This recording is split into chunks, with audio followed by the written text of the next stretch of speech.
all together. May the Father of our Lord Jesus Christ enlighten the eyes of our hearts, that we may know what is the hope that belongs to our call.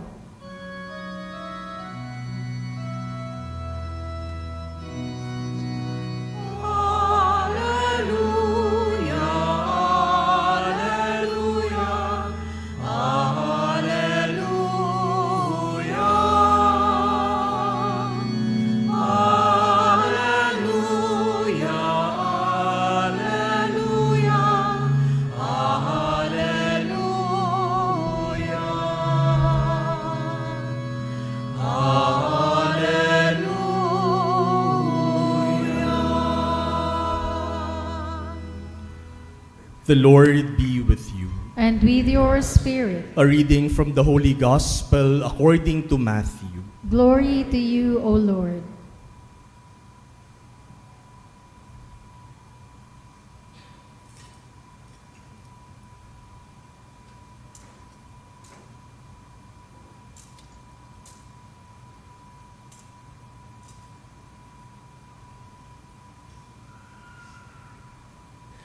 Jesus began to show his disciples that he must go to Jerusalem and suffer greatly from the elders, the chief priests, and the scribes, and be killed, and on the third day be raised.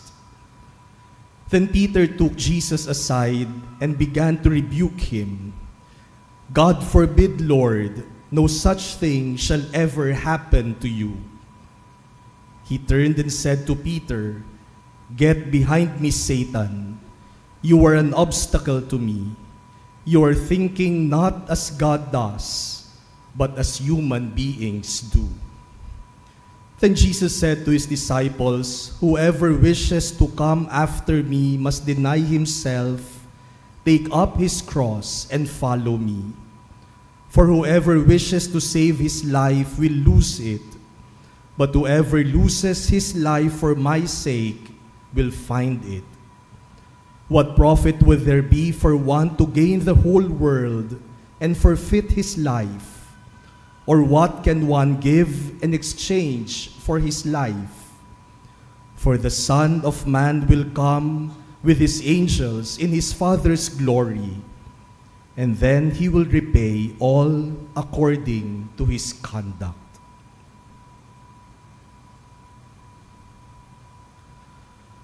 The Gospel of the Lord. Praise to you, Lord Jesus Christ.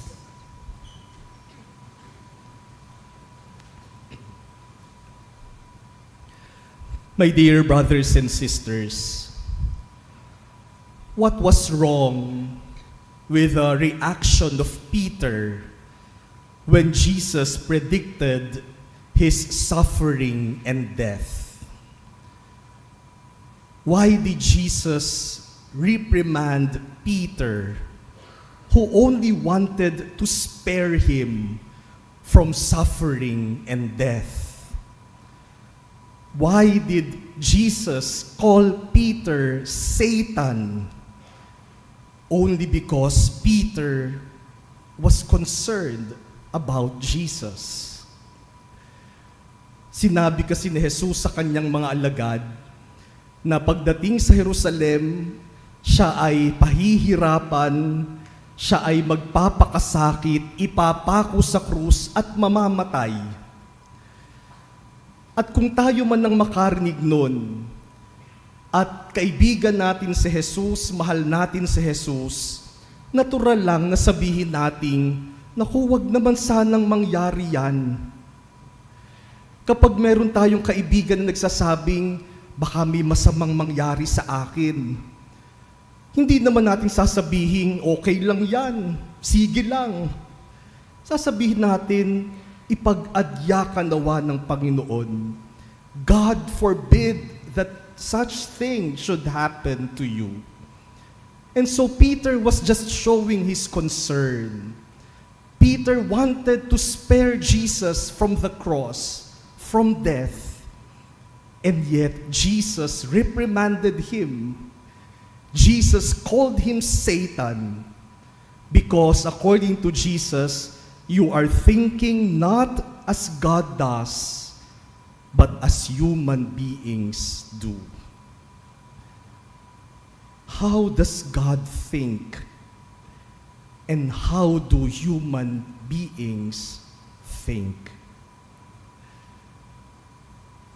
By reprimanding Peter, who only wanted to spare him from the cross, Jesus is teaching Peter and all of us that what is easy is not always good.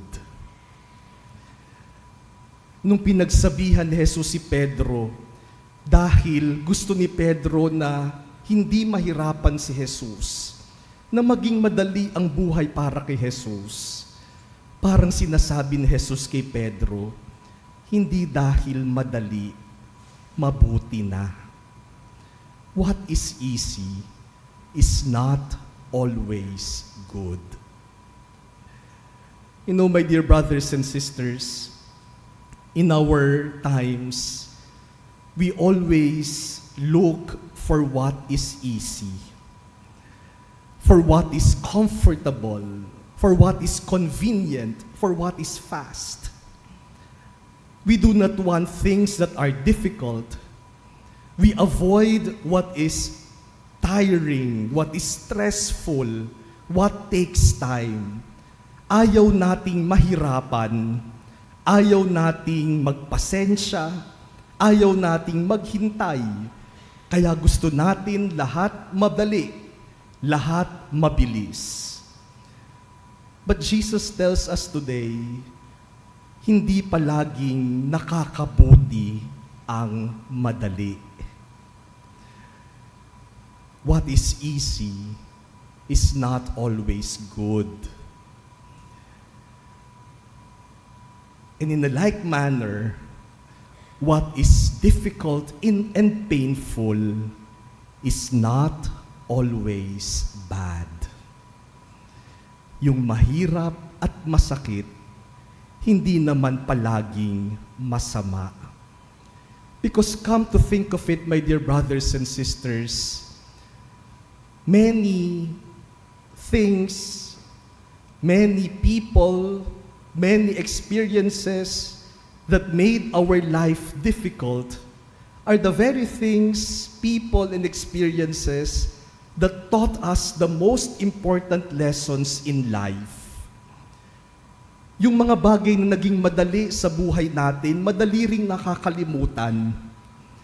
Pero yung pinaghirapan natin, pinagtiyagaan natin, iniyakan natin, yung mga bagay na yan, maraming naituro yan sa atin. Kaya hindi dahil madali, mabuti na agad. At hindi dahil mahirap, masama na agad. Maraming madali ang nakakasama pa nga. At maraming mahirap ang siyang nakakabuti sa atin. Look at the experience of the prophet Jeremiah in our first reading today. He was complaining to God.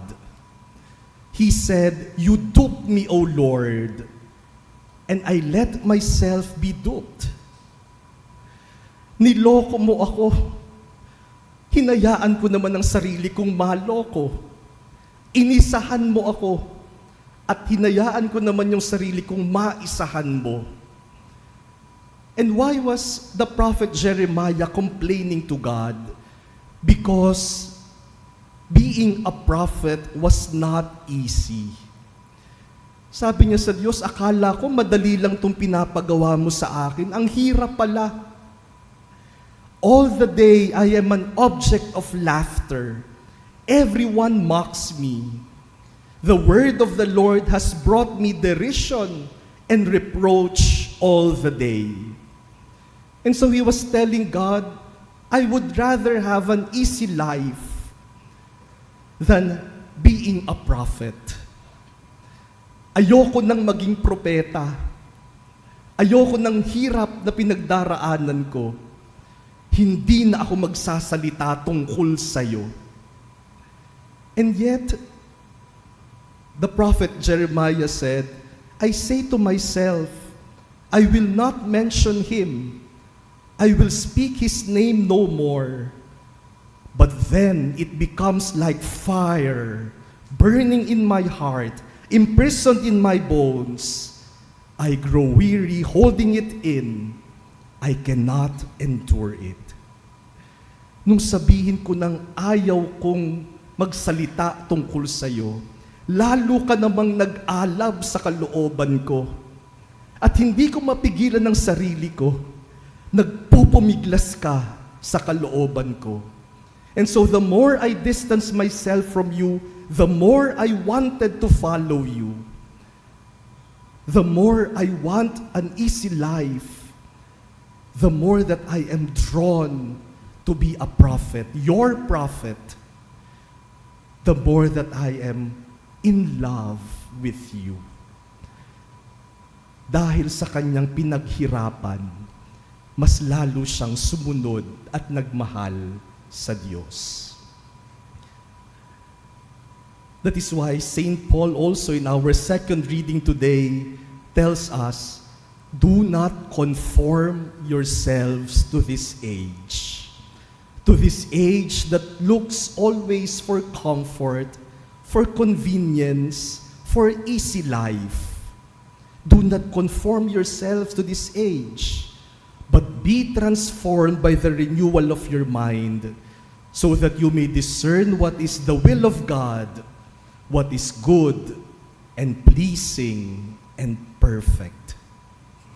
That is what we should desire, the will of God, that is always good, pleasing, and perfect. And many times, what is good, what is pleasing, and what is perfect are products of hard work, patience, and perseverance. What is easy is not always good, and what is difficult is not always bad. There are necessary difficulties that we have to go through, that we have to face, because through them, we learn important lessons. We grow and mature. We become strong and courageous. Kaya nga, palagi ko pong sinasabi na alam naman natin na lalong-lalo na ang mga magulang, mahal ninyo ang inyong mga anak. At kadalasan, yung pagmamahal na yon ay ipinapakita ninyo sa pagbibigay sa kanila ng magandang buhay, madaling buhay. You want to spare them from the sufferings of this life. Sasabihin ninyo, ayokong pagdaanan ng mga anak ko yung pinagdaanan ko. And that is good. But once in a while, dear parents, let us allow our children to experience some form of suffering. Let us allow them to face hardships. Let us allow them to learn to persevere and be patient so that they will also learn. Minsan kapag yung mga bata kakain, sasabihin natin, oh, let us now eat. Pagdating sa dining table, sasabihin ng bata, I don't like the food. O yung mami, sasabihin naman agad, oh, what do you want, anak? Mommy will cook for you. Paminsan-minsan sabihin ninyo, o kung ayaw mo, di wag kang kumain. Hindi naman mamamatay yan sa isang meal na masiskip nila. Maybe the reason why many of us, especially our young people, find it difficult to endure pain and suffering is because we have made life so easy for them. Baka kaya maraming mabilis panghinaan ng loob, madaling sumuko, ang hina-hina ng tolerance sa pain dahil napakadali na ng buhay para sa kanila. A little amount of suffering will do us good. Masama po tingin sa akin ng mga bata. Paminsan-minsan magtitiis. Paminsan-minsan, okay lang na mahirapan, hindi yan masama. Tutulungan tayong maging malakas ang loob at matatag sa pagharap sa buhay. I remember when I was in 4th year high school, I studied at Lourdes School of Mandaluyong. I had this teacher, our English teacher, who taught us how to write a thesis. At sabi niya, the first lesson in writing a thesis is to prepare the title page. Because that is the first page of the thesis. At tinuro niya sa amin yung tamang dimensions ng paggawa ng title page. From the top of the paper to the first line, 2 inches. From the first line to the next line, 1.5 inches. Tapos 1.5 na naman, 1.5 na naman. And from the last line to the bottom of the page, 2 inches. Ngayon po, madali nang gawin yon sa computer. Pero nung high school po ako, magkakabistuhan tayo ng edad, early 90s, hindi pa ganun ka-advance ang technology sa computer. Wala pang mga margins na may ruler sa ating Word.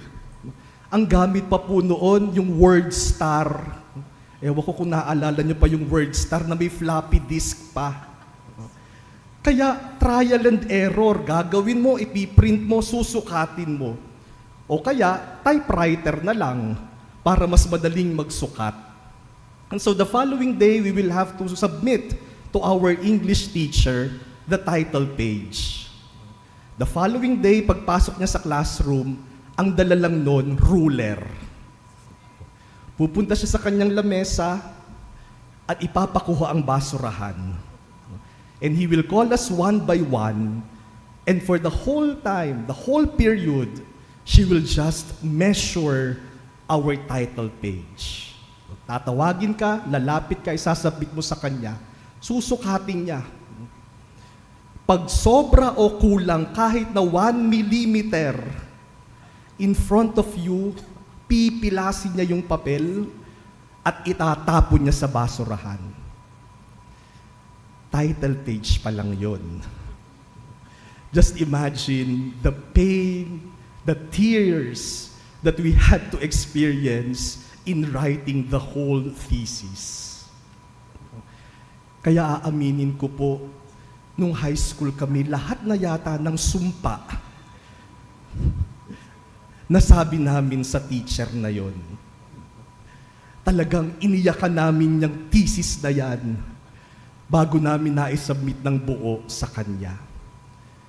But you know, when I was in college and we were asked to write a thesis, it was already very easy for me. Because I already learned from her. Kaya nung college ako, nagpapasalamat ako, sabi ko, naku, buti na lang tinuro ni ma'am sa amin kung paano gumawa ng thesis dahil hindi na ako magsisimula from scratch. She passed away early this year and I went to her wake and before her, sabi ko, ma'am, sorry po ha, kasi kung ano-anong tinawag namin sa'yo noon. But I want to thank you, I told her, because of the discipline that you taught me. Kung hindi ka siguro mahigpit at masungit, baka hindi ko natutunan ang gumawa ng isang thesis, ng isang term paper. What is easy is not always good. And what is difficult is not always bad. And so, my dear brothers and sisters, let us not be tempted to always choose what is easy. And let us not be afraid to choose what is difficult and painful. Hindi lahat ng madali nakakabuti. At hindi lahat ng mahirap at masakit nakakasama.